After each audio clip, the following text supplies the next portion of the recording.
Hey, hi everyone. So, in this lecture, we are going to start the revision of integral equation.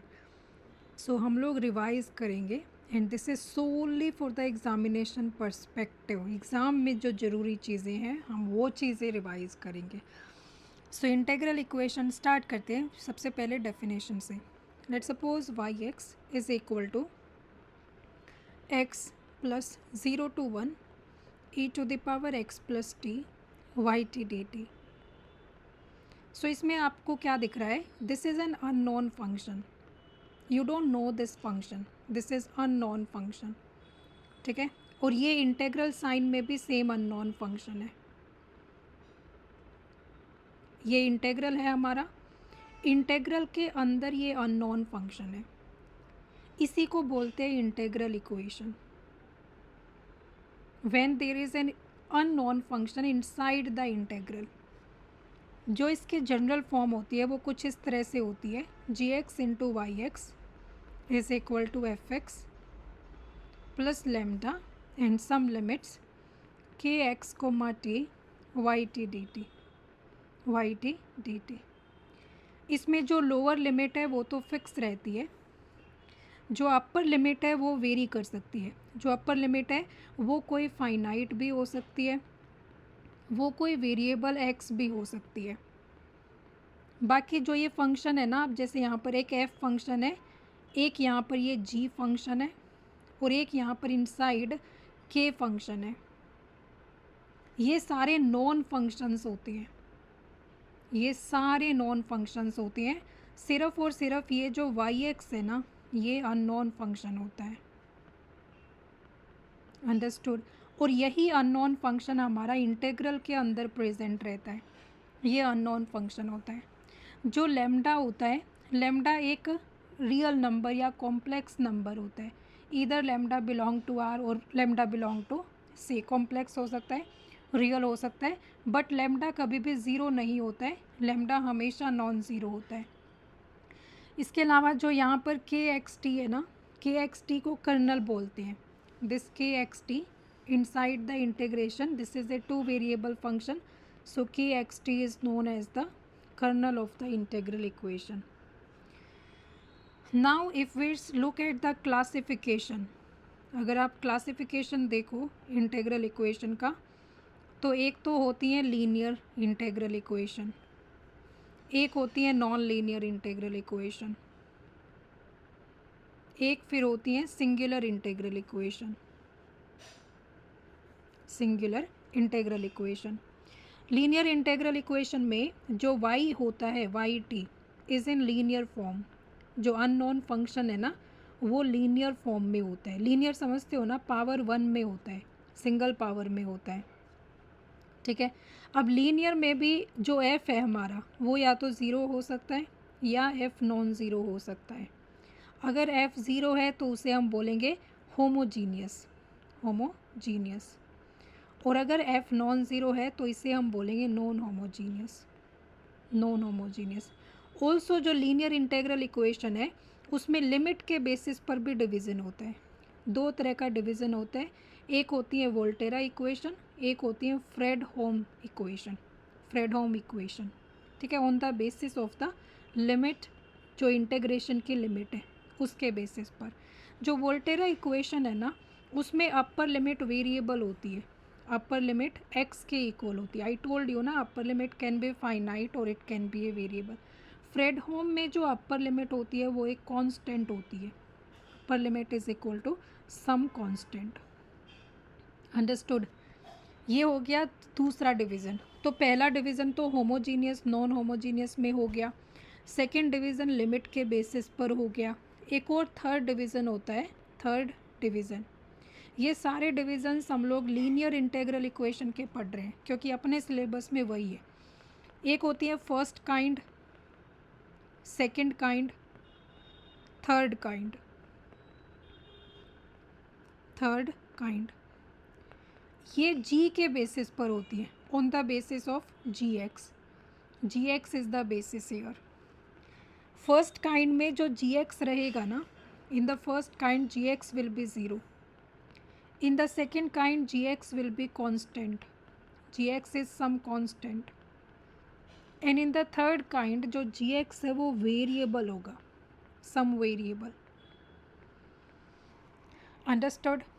So simple सी बात है, ये हमारी integral equation है, इसमें G X into Y X ये इसकी जनरल फॉर्म है, is equal to F X plus lambda K X T. Integration के अंदर इंटेग्रेशन की जो लोअर लिमिट है वो फिक्स रहती है, आई मीन कोई कांस्टेंट होती है, के एक्स टी कर्नल होता है, वाई टी अननोन फंक्शन होता है, एफ जी के सब कुछ हमें नॉन रहता है, सिर्फ वाई जो होता है वो अननोन होता है। अगर यहाँ पर y की पावर 1 है तो इसे हम लोग लीनियर इंटेग्रल इक्वेशन बोलेंगे। फर्दर जो लीनियर इंटेग्रल इक्वेशन है वो डिवाइड होती है, उसके क्लासिफिकेशंस होती हैं। अगर f हमारा ज़ीरो है, जो ये f है, अगर ये ज़ीरो है तो इसे होमोजीनियस बोलेंगे, अगर ये नॉन ज़ीरो है तो इसे हम नॉन होमोजीनियस बोलेंगे। फिर लिमिट के बेसिस पर डिवीज़न होता है, अगर लिमिट फाइनाइट है तो इसे फ्रेडहोम बोलेंगे, एफ से याद कर लेना।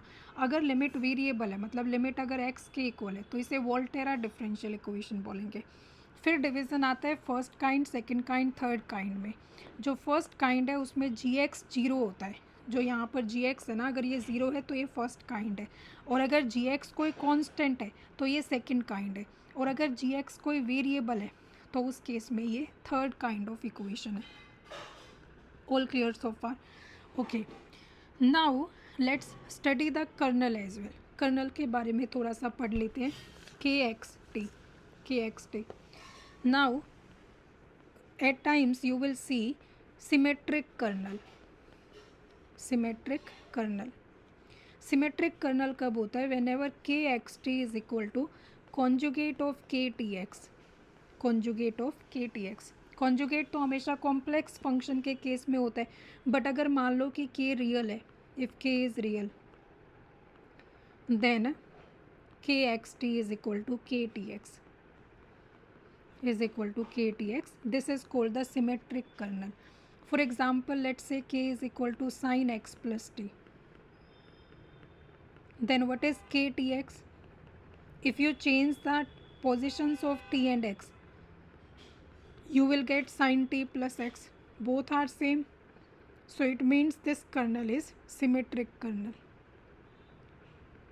ठीक है। Similarly let suppose k is equal to iota x minus T. ठीक है, this is our K X T, this is our K X comma T.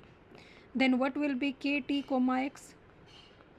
It is iota T minus X, and if I take the conjugate of it then it is iota T minus X का conjugate, iota का conjugate minus iota T minus X. Isn't it iota x minus t, and isn't it kx comma t? So this is also a symmetric kernel. This is also symmetric. Now second आता है skew symmetric kernel. What do we mean by the skew symmetric kernel? Like skew symmetric matrices होती हैं तो यहाँ पर एक minus sign add हो जाएगा, माइनस के टी एक्स इसका conjugate. This is skew symmetric, simple. For example, अगर अपने पास K X comma T is equal to iota X plus T है, then what is K T X? It is iota T plus X, and what is K T X bar और conjugate? It is minus iota T plus X. Isn't it equal to minus K X T? So ये जो colonel है this is a skew symmetric kernel, this is skew symmetric kernel. Understood? Now third है separable kernel, separable और degenerate kernel. Let me make you understand through an example. For example, मान लो कि K X T हमारे पास है E to the power X minus T. Can you separate the function of X and function of T? जैसे इसको मैं लिखूँ E to the power X into E to the power minus T, so this is a function of X and this is a function of t. So if you are able to separate it as a function of x and function of t, then it is known as the separable kernel. ठीक है, ये सिर्फ x का function होना चाहिए, एक function सिर्फ t का होना चाहिए। जैसे for example K X T is equal to sine X minus T, क्या ये सेपरेबल है?